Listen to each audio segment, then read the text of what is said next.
Or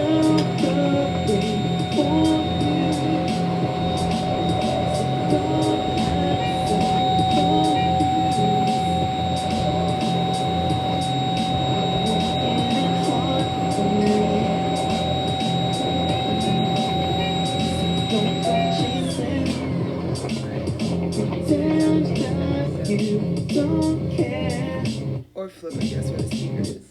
So it's not by the... Oh, yeah, but you passed. Yeah. Cool. And Grooverton. What the fuck is up, y'all? What?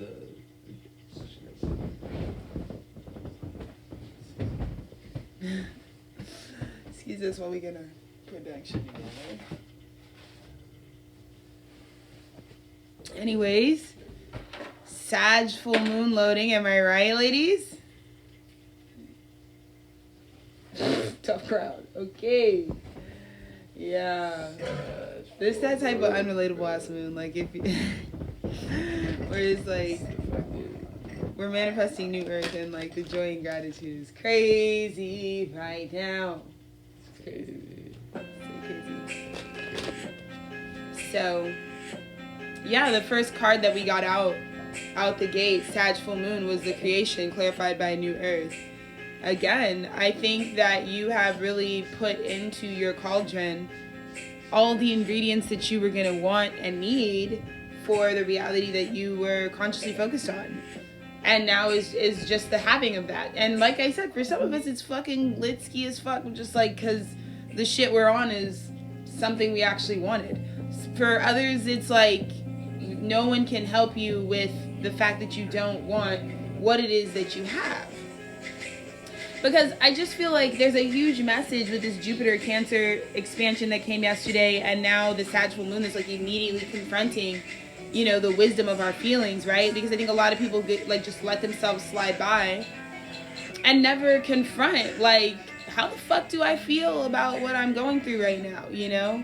What does that mean? You know, that's why I think we loop so long emotionally on shit that, like, bitch, it's been 30 years. Like, you know what I mean? There's certain shit that's like, you know, you gotta process the feeling. And this Sagittarian full moon, like one of the biggest, loudest messages that I feel like this time, you know, really centers is a concept of like when we're dealing with, when in life we were first introduced to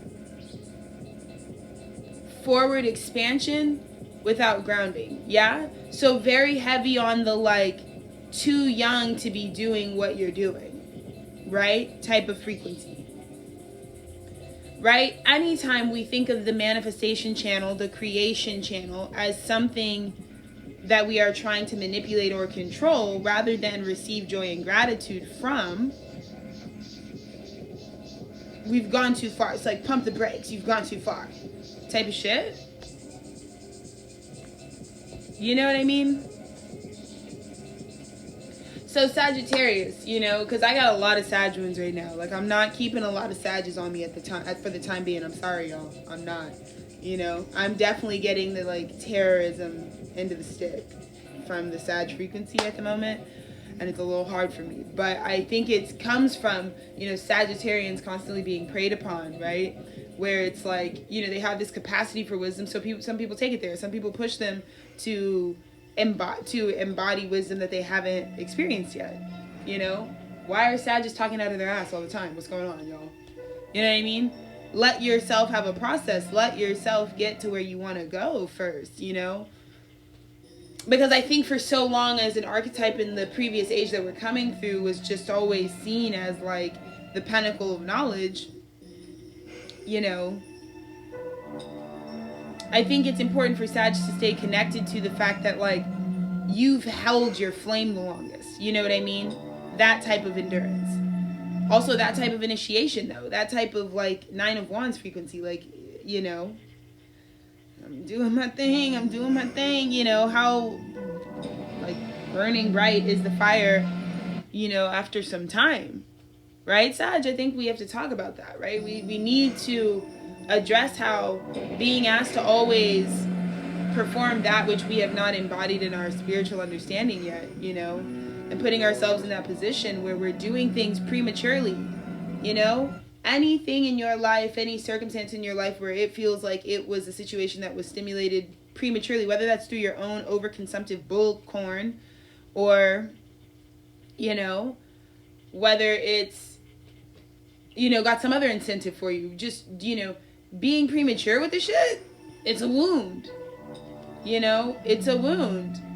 You know, think about the prematurity of children. Like, you know, the thought, the manifestation, the creation is like too early. You know, the universe is asking for us to tune in, really. It's not trying to be a mystery. Like, shit is happening the way it's happening, the misfortune, the fucking misalignment, because that's what you chose.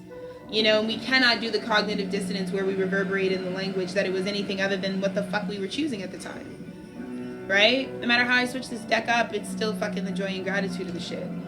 And I just feel like, again, Sagittarius full moon is like, strawberry full moon? Yaski. This is my fucking favorite full moon because it's like the moon that brought me, like, my partner all those years ago.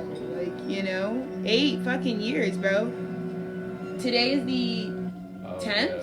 In 8 days, we will be at the completion of 8 years and heading into year 9.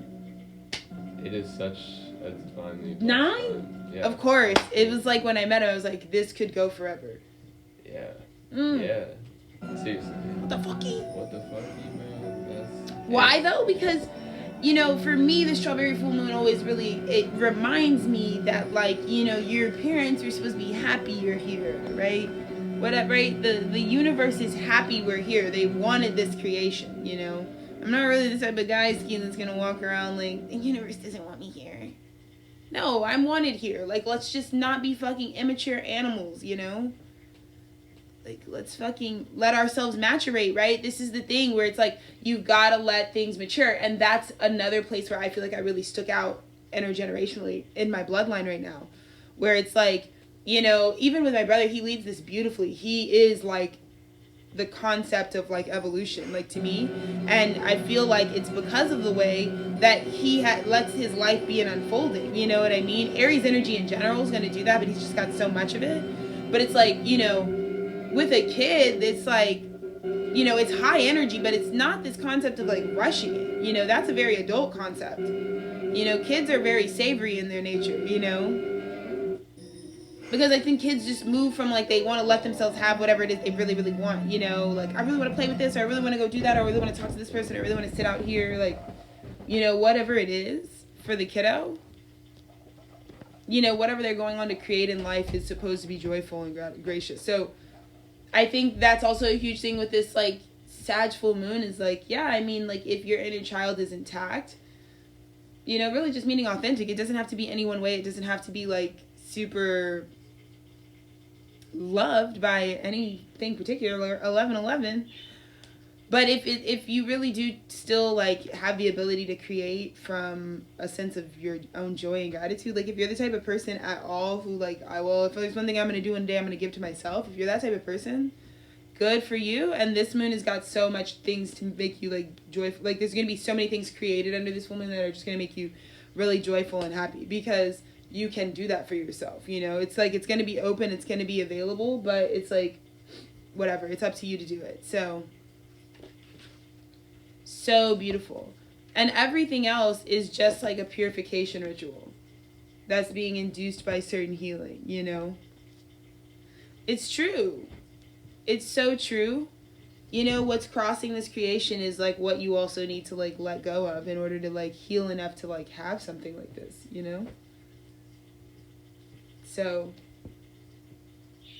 yeah, it's amazing in so many ways. And yeah, I'm just really excited for everyone's independence. I think you went through this very long process of, like, expunging your fucking old world data from your record before this new shit pops out.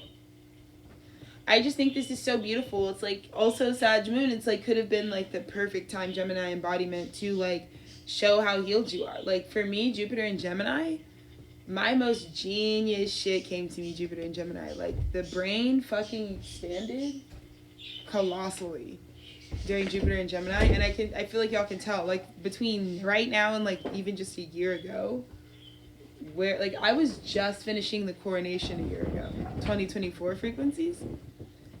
Look where the fuck we're at, dude.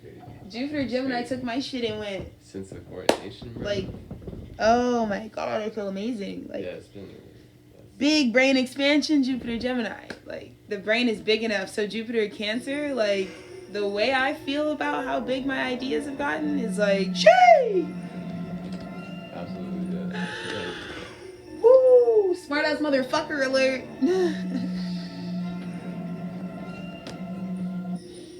Yeah. Yeah, facts. Yeah, facts. Fucking pass me the hookah. That's how, bro, I'm trying to get to the hookah lounge expeditiously. I feel like the Sag moon. I'm trying to go back to, like, this hookah lounge. Let's hit the hookah lounge. Yeah, bro, Sag full moon, we gotta hit this. Okay, bro, that's what I'm telling y'all. Sag full moon, go give your local guys, go to your local spot. Because I got this spot that I was first put onto when I was 16 years old, working at a bar that I had no business working at. Too young. But what I would do is, I'd be 16, they'd let me, like, illegally take a bartending shift. You can't get me. Because this is allegedly, this is a story, this isn't real. But they'd let me take, like, a bartending shift, which really, like, it was more like bar backing, but really, like, I'm just not even supposed to be doing that because I'm 16 altogether. Also, like, I am in high school. So it's like, I'd get done with band practice at 6. I'd walk across the street to my job at this bar that I worked at across the street from my high school. I'd go in, this shit had just started too by the time I was there. So it's just like this legendary spot that, like, was a thing 2010s. For Austin, like a local chain. Anyways, so I go to the shop. My shift would be like, 6 to like 11:30 midnight or something, right? But I'd be like, nah, because I'd be just me and a bunch of 30-plus-year-old individuals, people double my fucking age ski. We'd go do our little shift. I'd always be like, nah, I'm trying to stay with the guys.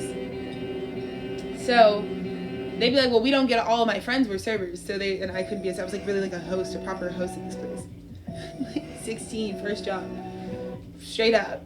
And my guys are like, well, we're servers, our shit ends at like 2, 3 in the morning. Can you hang? I'd be like, yeah, I can hang. And I'd be like, oh yeah, mom, like my friends are just gonna give me a ride home from work. She was straight up proper pick me up. I didn't have a car. So she'd be like, whatever. And I knew she would just like go to sleep. So whether I came home at 2 a.m. or like 5 a.m., nobody's really calculating that, So, and a lot of times I did so many group activities like band and volleyball that like I could pretty much get away with being like, oh yeah, Sophia's taking me home, or I'm going to her house tonight, and I just be at the club. So anyways, I'm gonna stay an extra 3 hours past my midnight shift, knowing damn well this is not illegal. Be with the guys, hang out, pick up some extra hours under the table, do just like some odd end, closer shit. Then they'd be like, well, the party's not stopping, we're going to the hookah lounge. I'm like, the hookah lounge? For sure. They're like, you down to go to the hookah lounge? I'm like, for sure, ski. They take me to this place that's like proper across the street from my grandma's apartment. I'm like, bro, it's my hood, period. They're like, yeah, we going there, bro? Something about an Austin establishment, something about a Planet K, something about a hookah lounge in Austin. Like, it's like really giving. Like, it's really like, if you've ever gotten to be like in the interiors of some like real Austin establishments, it's like going inside of a non-franchise Thundercloud in Austin, like, which is like, it's not many of them, but the frequency is like real. So yeah, I've been trying to get back to this hookah lounge though exclusively, because I'm thinking I'm 16 again, and just like, so anyways, that was the schedule. It'd be like 6 a.m., walk off the fucking field, put my drum down, cross the street, go to my fucking job at the fucking chicken wing shop. Fucking me and Dennis's first jobs were at basically like chicken slaughterhouses. Chicken like specific like chicken slavery factories, institutions. Yeah. That were like also fill in the blanks if you're from Austin, you already know where. Like not some shit. It's weird. Like he straight up worked at the like manufacturer, like took the flesh, put it in the fucking But, incinerator like, and like. And I was like 16. Like distributor. First job, but it was not. He's like hazmat suit. But I was not supposed. Like I was the only. Scooping chicken flesh. Child. It was like. Child abuse, bro. Right. Why were we off that? And then mine was more in like a proper restaurant setting, but it was like in the wing industry. Like y'all know how the chicken wing fucking boom hit Austin in the 2010s, bro. Like, why was it's fucking rough? Like shit was rough. No, shit was like. Everybody knows where I'm talking immediate about if you know what's up. But I can't just like. Yeah, that's. And then But yeah, both of us when we were like 16, it's like that's where we were at. Chicken. And now we're proper bees, so. Yeah, like I feel like Southern lore, like I don't know why. Southern lore, Southern slavery. Southern fucking slavery. Sometimes like I think when y'all like say like I want like croquette or like lore, you just want slavery. Like is that like am I the only person that feels that way? Yeah, like that whole wave is like yeah. pre-colonial like fucking no, real shit. That's what desirability that's politics. What people mean, I feel like. Right? Yeah. Like when homeboy's like, if she was in a croquettish manner. She said it in a croquettish. She said it in a croquettish manner. What the fuck does that mean? I feel like draped in slavery. That's what I feel like underneath your petticoat. True. There's just like these are like sheets of slavery. What? Fucking freak off though. Whatever. No. So let's talk about what's manifested. Your self-discipline during this Sag full moon. Okay, speaking of, every fucking time this happens, because what happened to me the last Sag full moon? I pissed my pants. Bro, let me tell you a funny story that is gonna circle back and fucking bite me in the ass. But I'll tell it after I pee. Dennis, oh my god, my leg is asleep. Baby, I don't think I can walk to the bathroom. Maybe that was happening, bro. This bed, like, this kind of leg, like. Holy shit. This is fucking creepy. Yo. Yeah, it's fucking freaky right now.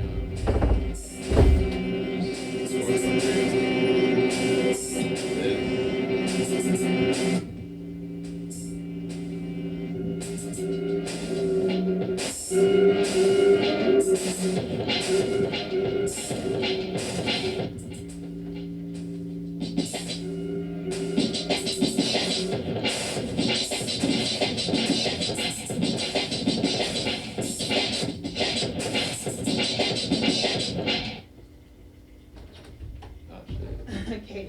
Yeah. I'm just gonna tell him about last summer's like after psychic vision. Pissed myself big time. Yeah, that was. But under this exact moon. Yeah, that was. So real. this moon last year, we were in DC filming my bonus feature and just doing some Supreme Protein like brand awareness. Say that. Brand awareness. So I was like, you know, the Sag full moon was coming in from the Gemini new moon last year, and I had this vision of these guys that I feel like when we lived in New York, we're more of like contemporaries. I don't even really want to say we're like associated in a real way. I feel like contemporaries is in like age group, like whatever. But these guys out of New York, I had this vision where we were just at Dennis's childhood home in Atlanta, and I had this vision. I was like, oh, they were on tour last summer, and I had this vision. I was like, oh, like so and so is gonna have. I just had a vision that they're going to have an afters and announce a surprise afters at their Atlanta show. So we were like, should we go to the Atlanta show or should we just go to the afters or like whatever, right? Because like the afters for their tour circuit is always just like unrelated. It's just like they like will play like a low key set, and then pretty much like anyone can go because it's usually just like at a club or something. Right. So it's like it doesn't really have anything to do with it. And like Dennis and I are like really not on the like concert circuit right now. Like there's certain protections. Like we don't really do certain like live music at the moment. Right. Out of protection. But anyway, so we're not super big on like doing the like old slavery paradigm show dynamic. So we were like, you know, I don't really know about going to their show though. Mostly because like certain musicians for us that it's like not like live music is such a very delicate, sacred, spiritual, vulnerable art that it can just be very decimated by not having discernment in that space. Yeah. About what would really be a nourishing live music experience for you that's dignified, that like allows you to feel free. And that's just not everything. Like I'm gonna be honest with you, I'm a little bit of a live music snob because of where the fuck I'm born, and I just feel like it's not everything, right? Like live music can really and is its own like echelon of like stature, like where you place yourself. You know what I mean? That's why I really walk with a pretty proud head. You know what I mean? Yeah. Like I know y'all think like, oh, documentarian, like, oh, like whatever you want to talk about my film style, but it is actually like deeply rooted in like a sense of like autoethnography. Like it is actually deeply rooted to like the fact that like I was like Alexis Austin Texas Taylor. Like it really was like I was always doing live everything, you know? And I feel like that translates in the medium if you knew me. But you don't. That's why you were fucking judging. So let's stop with the fucking judgment, because Sag full moon doesn't give a fuck, because you're probably only judging because you accepted to do something out of divine temperance, out of divine right time. The whole point of temperance, right, which is the 14th card in the major arcana, and, you know, it talks about the mutability, right, of Sagittarius, right, the 5 archetype in the sense of, you know, the child becoming the adult, you know, making sense of our childhoods, huge thematics for this full moon, right? There's just so much purification that we're all going to look up and realize we were going through, that's just going to leave you with a more pure creation, right? And so, you know, when I wrote the campaign, you know, My Childhood Is Now in February 2025 for the Children of America tour, that's what I was really talking about, is there's just going to come this time that I'm here to fucking be the megaphone for, where it's like the childhood landscape can be repaved now. And if I don't fucking say something, bitches who need the memo can't have it blown through the fucking ether to them. Because that's also something that's coming up Sag full moon, is like shit that was blown through the ether to you. You know what I mean? Through Gemini calculation, right? When we talk about the messenger pigeon, or like birds that used to send fucking go to old man Jenkins' house on it, like, you know, or even the bitches that used to do, like, this is giving right now. It's kind of giving like the baby stork that got dropped off on your front. It's giving fucking Harris Potter. Bro, it's definitely. Harry Potter. Yeah. Oh, it's giving Ron Weasley. It's not. No, but it is giving like the part of that shit that's very stork like this fucking shit just got dropped on my shit. Right? Because look, your self-discipline would have been about fucking letting your waters rage enough and rushing at something enough till you make a delta. Yeah, a delta.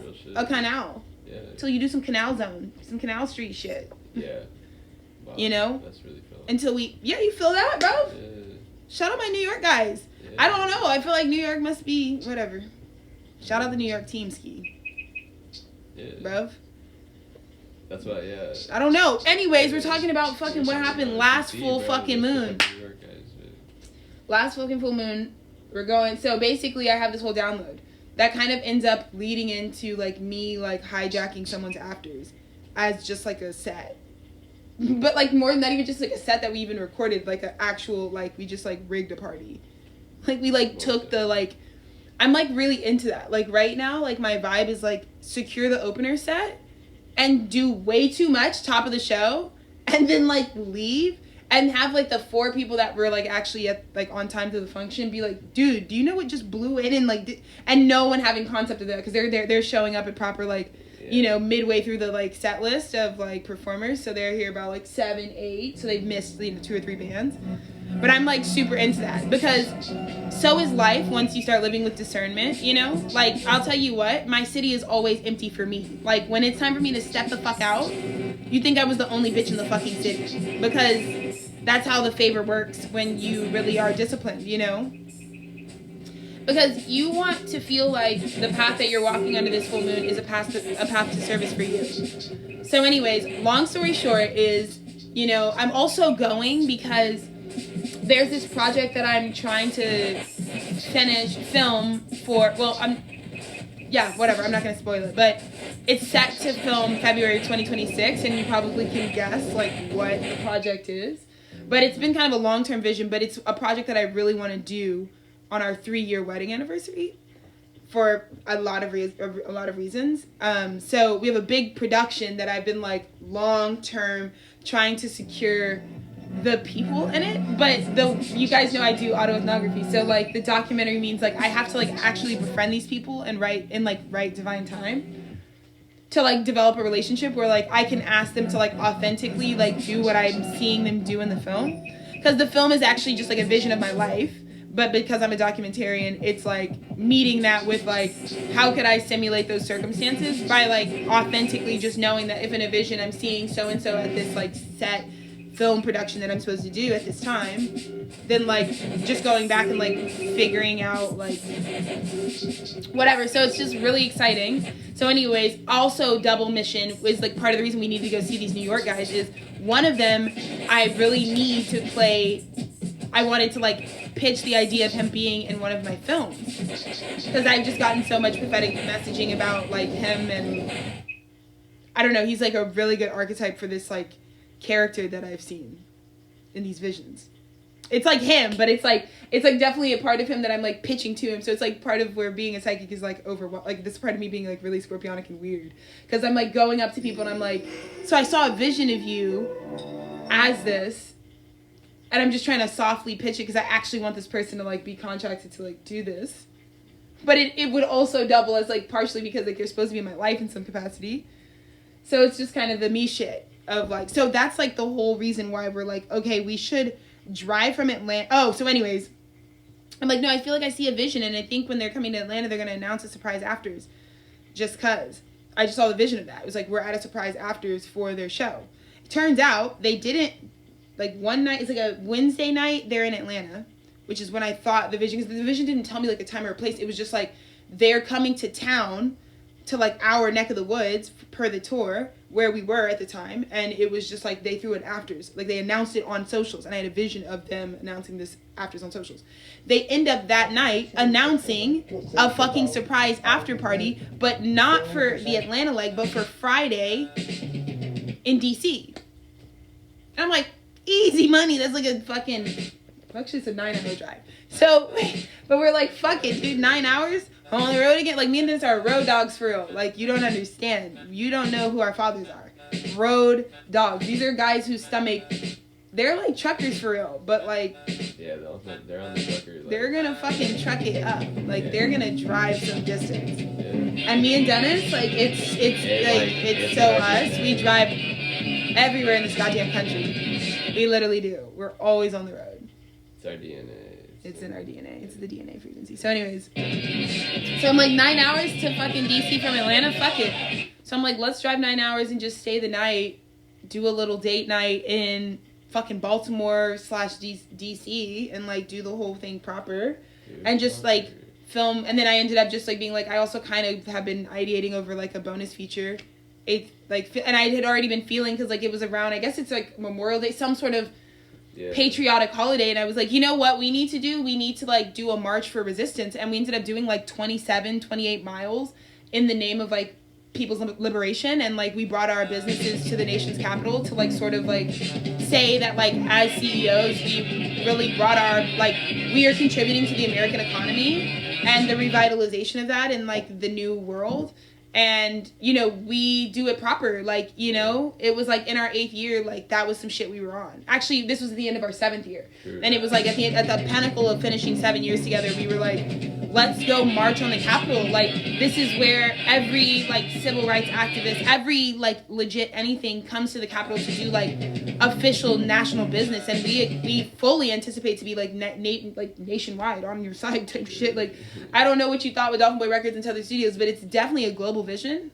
Definitely. And so if you haven't fucking seen fucking Happy Trails, the 2024 bonus feature to Batshit Crazy, go watch that shit, because y'all aren't revolutionaries for real. Y'all don't want to do shit with Gaza. Y'all don't want to stop any fucking actual war, because you won't even walk 27 miles in a fucking day. This in fucking 2024. We were doing this in 2024 when you bitches are still on Twitter. Yeah, fucking talking. Like, and y'all haven't gone vegan for real. Y'all haven't stopped contributing to fucking the fucking current fucking economic land. Y'all haven't done shit for real for your guys across the water, for the children being fucking abused anywhere. You won't fucking take some fucking sunburns and shit just to walk in solidarity. You won't even fucking level up your fucking American business for real. I'm trying to do fucking business with the guys proper. You guys have never brought your shit to the nation's capital to be fucking ordained by these white fucking founders.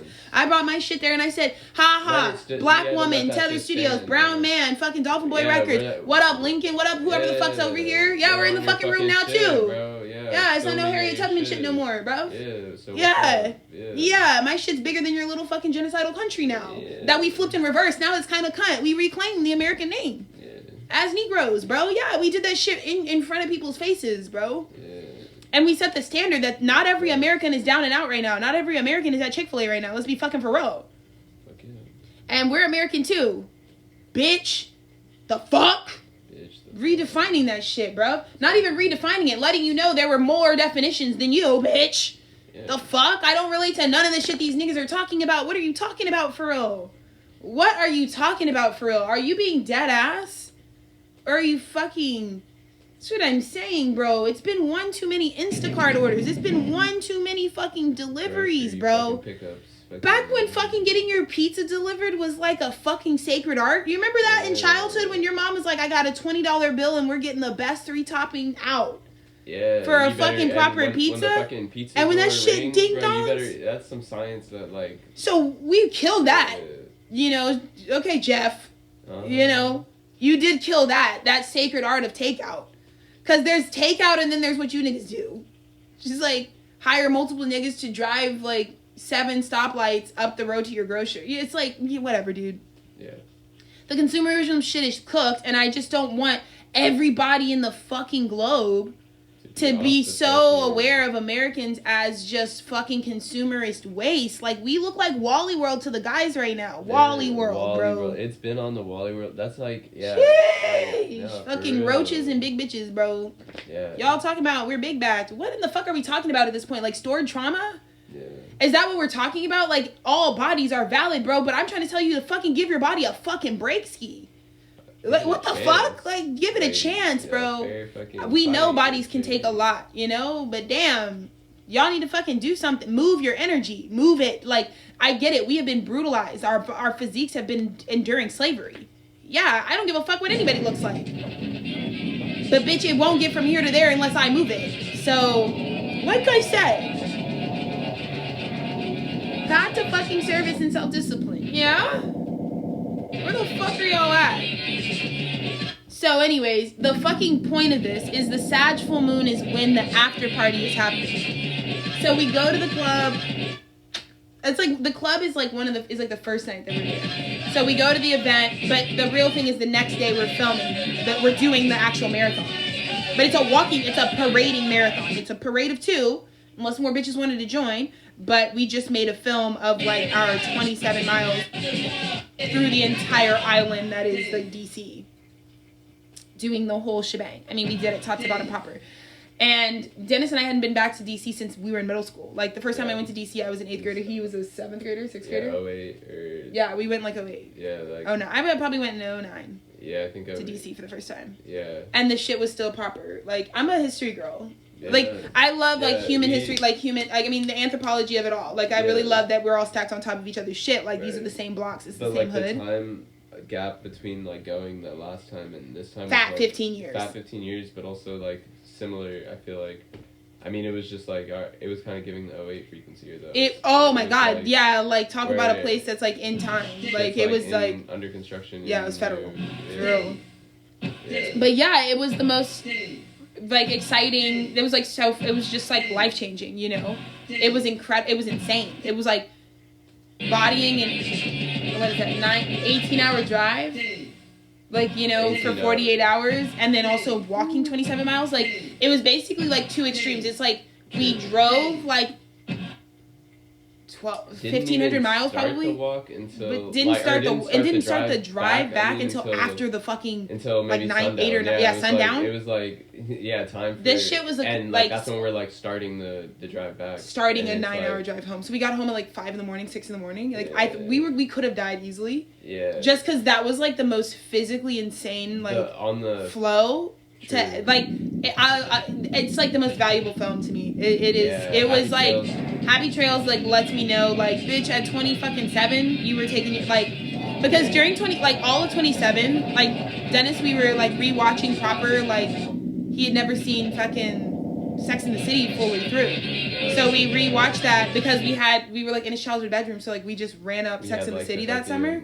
All the fucking shit. So we had the girls proper every night. Like every night we're going downstairs, we're getting crackers, fucking like red pepper chili jelly, Fucking, Right, we had some fucking Turkish delights. We'd be like Fucking- eating fucking apples and shit and fucking almond butter, and like we'd be like Right. fucking snacked up in bed, like watching this fucking flat screen, fucking Sex top and to the bottom City. Sex and the And they City. were just dropping the fucking. And just like that was coming like out. as I'm like newly watching it for the first time, but then they also just dropped like the new shitski, and it was a tweakeriki like, because it's just like we really watched them go from like early 30s to like 60. I don't know how old the women are now. I really don't. like, But the it's span of, a like, huge night, span yeah. of night, like life that we're jumping for these women's careers. Right. But we're watching it like, all right, end of season, fucking whatever. Let's time to like check. Jump to right now, and shit was like jump scare. Like it was just like Yeah. that's scary. Like yeah. just probably because we shouldn't have like bodied the whole fucking shit though. Like yeah, we like deep throated fucking Sex and the City like last summer. Yeah. So anyways, yeah, right. I don't know where we're going with this, but long story short, Sag full moon is the night, this iconic night in DC. Oh, it's our first date night in DC.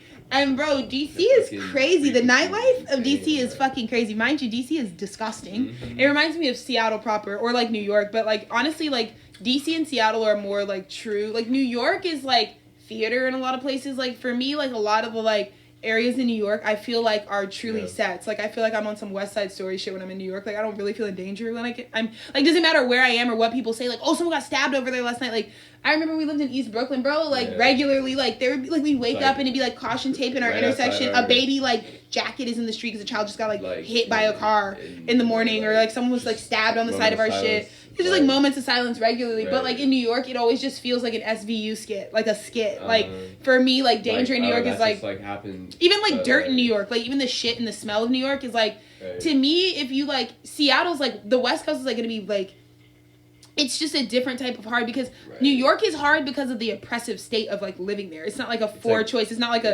it's not somewhere that you're living in because of like doing business necessarily. Like there's a big population of people who are like indigenous to New York that are like severely oppressed.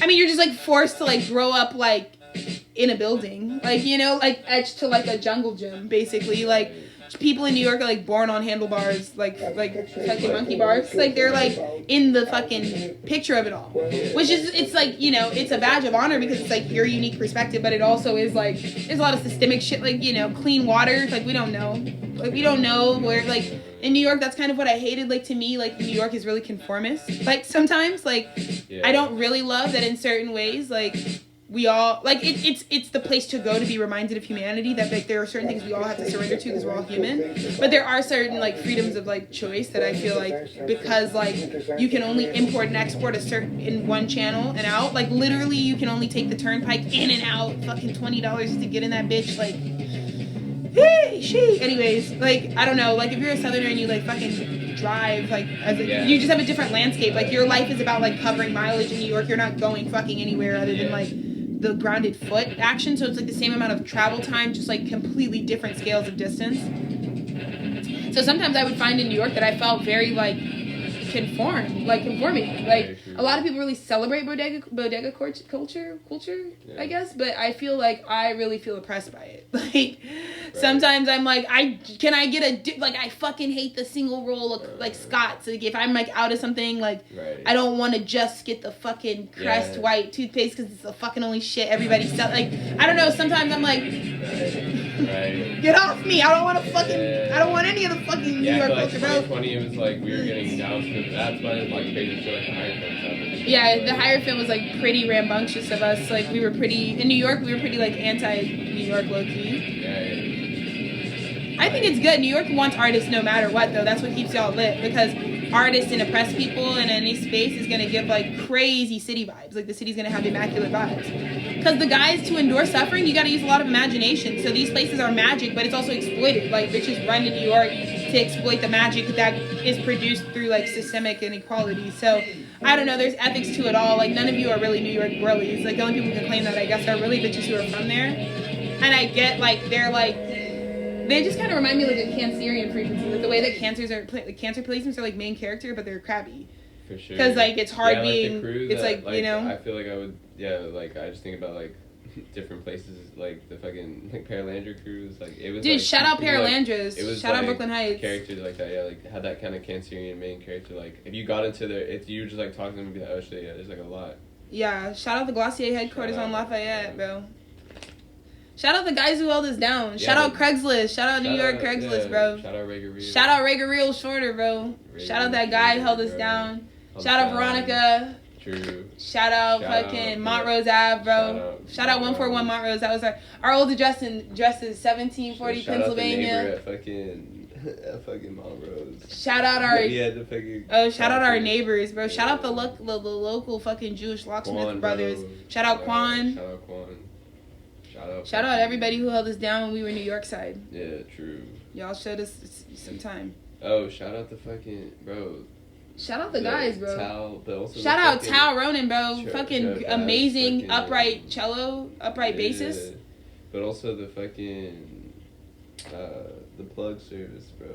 Yeah, let's not. Okay, yeah. Shout out all fucking New York Underground weed services, like, bro. We love you guys. We love the real guys. We love the team. Who else? Corpus 2020, bro. Bro, shout out anybody who was at the Corpus NYC 2020 New Year fucking 3-story party of the century. Yeah, this was the last party that was ever recorded before 2020 wiped the fucking city out. True. That was the craziest. Like, we had no concept that COVID was already touched down in Manhattan. That lady proper had it right in Manhattan. No fucking idea. We're gathered on New Year's Eve of 2019. It was like one for the book. First of all, Dennis and I were drugged. Second of all, I almost got boxed by this, like, she's not even underground. She's pretty, like, mainstream. She's, like, mainstream underground. Yeah, we were, like, toe-to-toe, I feel like, with all the fucking underground. Yeah, we were, like, in the heart of the underground, like, New York scene, you know. Shout out Rat King. Shout out Wiki. Shout out Wiki, bro. Shout out Wiki. We love you guys. Bro. Yeah, true. You are like you are a proper. New York needs to fucking give you your. I mean, bro, it's not like you haven't been serviced, but my guys. I feel like when we think New York, I think we need to do like a Wiki Day like parade, like Wiki Day. Needs a holiday. He needs a fucking like Macy's Day level fucking parading. Like we need giant blow ups of this guy. What he's done for fucking New York. Bro, that's fast. Wiki, bro. Come on, y'all. Don't let my fucking young fucking brother fucking go out, that was bro. Shout out like fucking. Shout out Sporting Life and his brother. Bro, Sporting Life and your brother, bro. They used to shop with the guy at Paralandra's Grocers. Sporting Life's brother, bro. Onyx Collective. Shout out Onyx Collective, bro. That Manhattan special had us proper that Valentine's Day. The fucking, right? Valentine's Day. Thank you for the gift album, bro. That was crazy. Yeah. Shout out fucking Gio standing on the corner, bro. Standing on the corner. Y'all, bro. we were there. Yeah, it was real shit. We were there. Fucking Madani. Shout out Madani, bro. Shout out Madani, bro. Bro, yeah, civil engineers unite, bro. Yeah, we know. Whatever, like, people can't suppress that we were, like, properly there. True. Like, participating. Bro. I think Dennis and I are always peripherally around, you know? We're, like, peripherally. Yeah, we're, like, I feel like we could really give you guys receipts about those times in those places. Yeah, those times, like, there was, like, real... I feel like the real direct, like, it was still waves of, like... I mean, it's I'm not even gonna say, like, it's not...